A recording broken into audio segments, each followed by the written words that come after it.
This video is for educational purpose. Everything you will listen in this video is taken from internet or any book or any documentary which is available for public. Mumbai Mahanagari जो बॉलीवुड का गढ़ है, बॉलीवुड की चकाचौंध दुनिया जिससे आकर्षित होकर रोज हजारों लोग हीरो हीरोइन बनने के लिए मुंबई आते हैं। पर कहते हैं ना कि अपनी पहचान बनाना और फेमस होना ये तो किस्मत का खेल है। इसी खेल में कुछ लोग तो अपनी पहचान बना लेते हैं, पर ज़्यादातर लोग सालों स्ट्रगल करने के बाद भी गुमनामी के अंधेरे में खो जाते हैं। ऐसी ही है हमारी आज की कहानी एक स्ट्रगलिंग एक्ट्रेस की, जो कई साल तक बॉलीवुड में छोटे मोटे रोल करते हुए कोई मुकाम हासिल नहीं कर पाई, लेकिन जल्दी ही देश भर में उसका नाम सबकी जुबां पर आ गया जब एक दिन अचानक वो अपने परिवार सहित इस मुंबई शहर से गायब हो गई। जब उसके लापता होने का राज दुनिया के सामने आया तो इसके पीछे की कहानी ने सभी को चौंका दिया।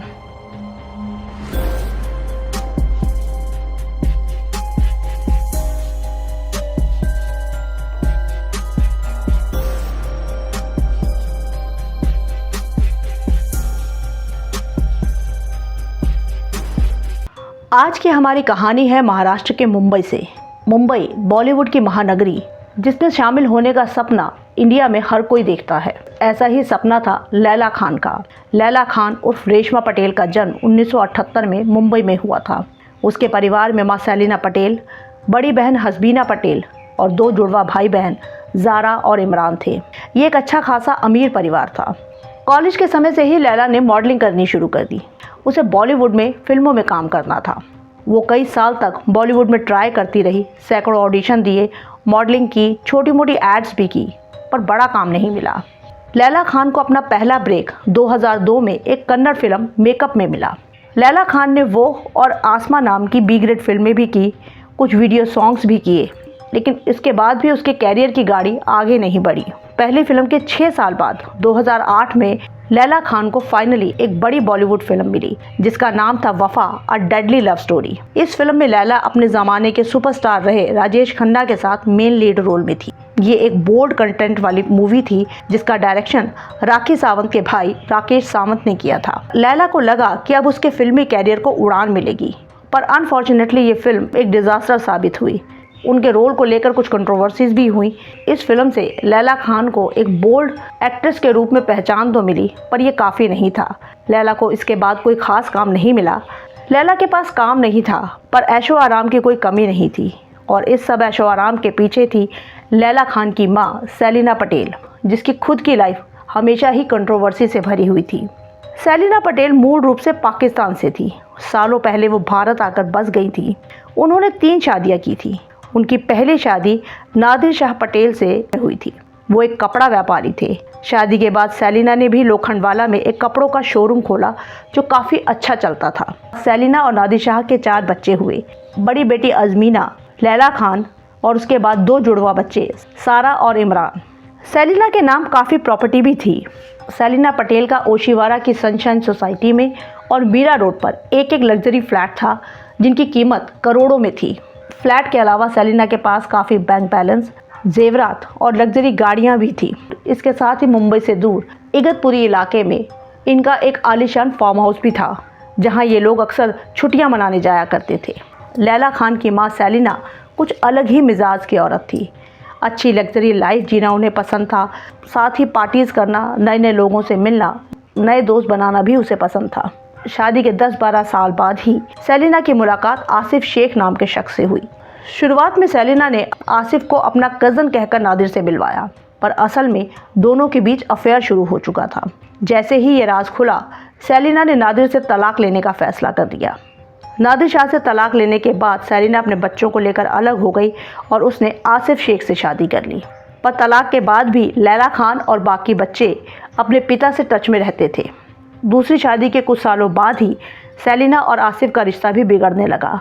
सेलिना अब आसिफ से ऊब गई थी। उसे नए पार्टनर की तलाश थी। जल्दी ही उसकी तलाश खत्म हुई जब 50 साल की उम्र में उसकी मुलाकात परवेज टाक से हुई। 2 बार शादी कर चुकी 4 बच्चों की मां सेलिना को फिर से प्यार हो गया। परवेज टाक सेलिना से उम्र में काफ़ी छोटा था। वो जम्मू के किश्तवाड़ का रहने वाला था। परवेज जम्मू की राजनीति में भी सक्रिय रह चुका था। वहाँ उसने इलेक्शन लड़ा और वो हार गया, जिसमें उसका काफ़ी पैसा भी बर्बाद हुआ। जिस वक्त सेलिना से उसकी मुलाकात हुई, उस वक्त वो भारी कर्जे में डूबा हुआ था। परवेज ने सेलिना से नज़दीकियां उसकी दौलत के लिए ही बढ़ाई थी। उसके इश्क में डूबी सेलिना ने बिना आसिफ से तलाक लिए चुपचाप परवेज से शादी कर ली थी। उधर लैला का कैरियर भी कुछ खास नहीं चल रहा था। एक दो भोजपुरी फिल्म या बी और सी ग्रेड की हिंदी फिल्मों में छोटे मोटे रोल करने के बाद ज्यादातर टाइम लैला घर पर खाली ही रहती थी। लैला खान की अपने सौतेले पिता परवेज से बिल्कुल नहीं बनती थी। सभी भाई बहन अब बड़े जवान हो चुके थे। परवेज की लालची नीयत किसी से छुपी नहीं थी। वो किसी न किसी बहाने सेलिना से पैसे ऐंठता रहता था। परवेज लैला खान को भी घर बैठने की बजाय बोल्ड एडल्ट फिल्मों में काम करने के लिए कहता था ताकि बहुत सारा पैसा मिल सके। इसी बात पर लैला और परवेज का झगड़ा भी होता था और सेलिना से कुछ भी छुपा हुआ नहीं था। इसी बीच दिल्ली में हुए एक बम ब्लास्ट में एक कार के इस्तेमाल की बात सामने आई। पुलिस जांच में पता चला कि ये कार सेलिना पटेल के नाम पर दर्ज है। इसी चक्कर में सेलिना के पूरे परिवार के लोगों की कुंडली निकाली गई, जिसमें सेलिना की 3 शादियों के साथ साथ लैला खान की एक सीक्रेट मैरिज का भी पता चला कि लैला ने मुनीर खान नाम के एक शख्स से चुपचाप शादी कर ली थी। पर उस वक्त लैला के पास 1-2 फिल्मों के प्रोजेक्ट थे, इसीलिए उसने अपनी शादी को डिस्क्लोज नहीं किया था। इसी जांच में पता चला कि मुनीर खान एक बांग्लादेशी था। वहाँ के एक हरकत उल जिहाद अल इस्लामी संगठन का मेंबर भी था। इसी के चलते पूरा परिवार पुलिस जांच के घेरे में था। लैला खान की गुपचुप शादी का राज खुल चुका था और उस पर आतंकवादी संगठन को जानकारी देने का शक भी किया जा रहा था। इन सब कंट्रोवर्सी से परेशान होकर लैला खान की मां सेलिना ने फैसला किया कि अब वो इंडिया में नहीं रहेंगी। अपना बिजनेस और प्रॉपर्टी सब कुछ बेचकर वो दुबई शिफ्ट हो जाएंगी। सेलिना के इस फैसले से परवेज खुश नहीं था। उसकी दौलत के लिए ही परवेज ने अपने से उम्र में काफ़ी बड़ी सेलिना से शादी की थी और वो सब कुछ बेचकर दुबई जाना चाहती थी। पर परवेज उसके साथ नहीं जा सकता था क्योंकि एक तो उसके पास पासपोर्ट नहीं था, दूसरा उसका इंटरेस्ट सिर्फ दौलत में था जिसे वो इंडिया में रहकर ही पाना चाहता था। अगर सेलिना सब कुछ बेच देती तो उसे क्या मिलता। शादी के कुछ टाइम बाद ही सेलिना और परवेज के बीच तनाव रहने लगा था, जिसकी सबसे बड़ी वजह परवेज का लालची बिहेवियर था। इनके बीच अक्सर झगड़े होने लगे थे, जिसके चलते सेलिना एक बार फिर अपने दूसरे शौहर आसिफ शेख के करीब आने लगी। जब परवेज को इस बात का एहसास हुआ तो वो काफ़ी नाराज़ हो गया था। समय यूं ही बीत रहा था। लैला खान के पहले डायरेक्टर रहे राखी सावंत के भाई राकेश सावंत ने अपनी दूसरी फिल्म जन्नत की जब शुरुआत की तो उसमें लैला का भी रोल फिक्स किया गया था। सारी बातचीत हो चुकी थी। 8 फरवरी 2011 को राकेश ने लैला को फ़ोन करना शुरू किया क्योंकि फिल्म की शूटिंग शुरू होनी थी, पर लैला ने फ़ोन नहीं उठाया। पूरा दिन बीतने के बाद 9 फरवरी को भी राकेश ने कई बार लैला को फ़ोन किया, पर अभी भी उसने फ़ोन पिक नहीं किया। राकेश की फिल्म का शूटिंग शेड्यूल नज़दीक आ रहा था।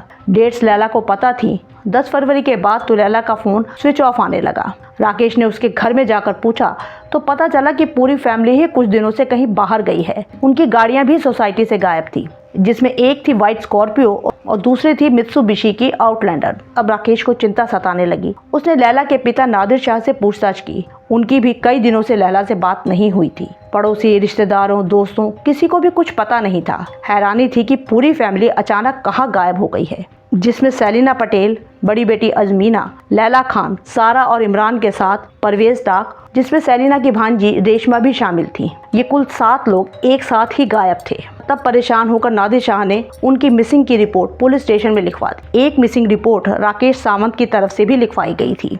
पुलिस ने जांच शुरू की। सब जगह पूछताछ हुई पर कोई खबर नहीं मिली। पुलिस ने शक के आधार पर नादिर शाह और आसिफ शेख से भी सख्ती से पूछताछ की, पर कुछ हासिल नहीं हुआ। जांच यूं ही चल रही थी।